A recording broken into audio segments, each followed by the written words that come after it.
irmãos, a paz do Senhor Jesus. Amém. Até aqui nos ajudou o Senhor. E por isso esta igreja está Amém. Glória a Jesus. Estamos alegres esta noite. Quero dizer aos irmãos que estou agradecido a Deus por estar aqui, voltando a esta casa, depois de muito tempo, revendo alguns irmãos.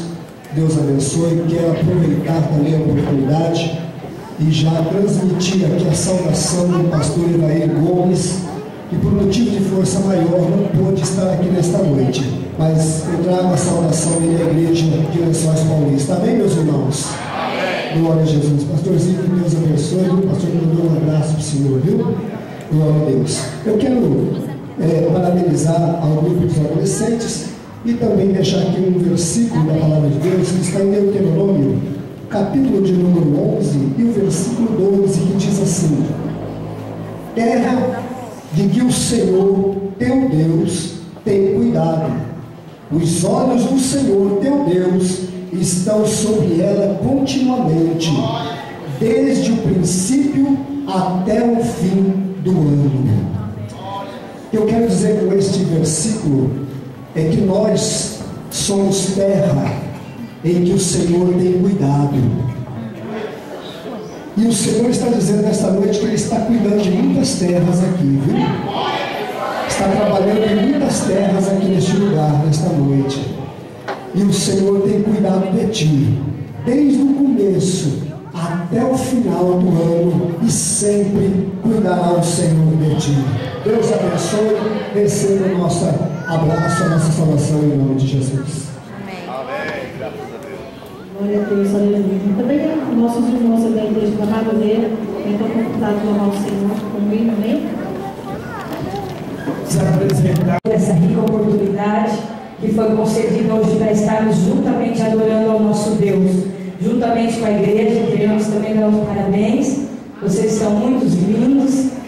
É coisa linda, irmãos, quando nós vemos adolescentes adorando o nome santo do Senhor. Quando muitos estão aí fora, perdidos na droga, prostituição, e hoje nossos adolescentes estão aqui para adorar e exaltar o nome santo do Senhor. Há motivo de você erguer a tua mão, glorificar a Deus por cada vida que está aqui nesta noite, amém? Gostaria de estar chamando um grupo de adolescentes ali do Açaí para estar adorando a Deus.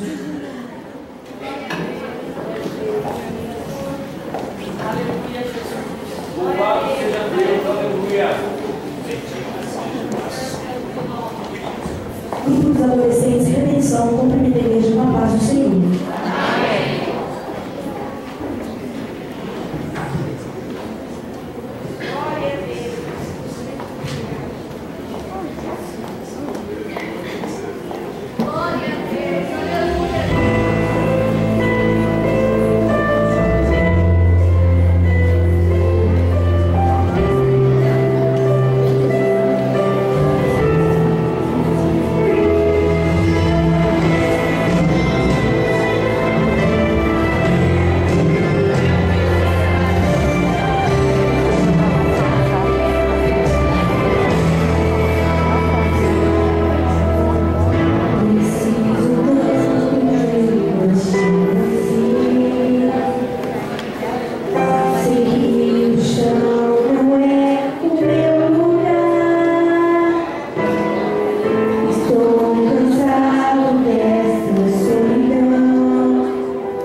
Diferente da atitude de Tomé.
Louvado seja Deus, aleluia.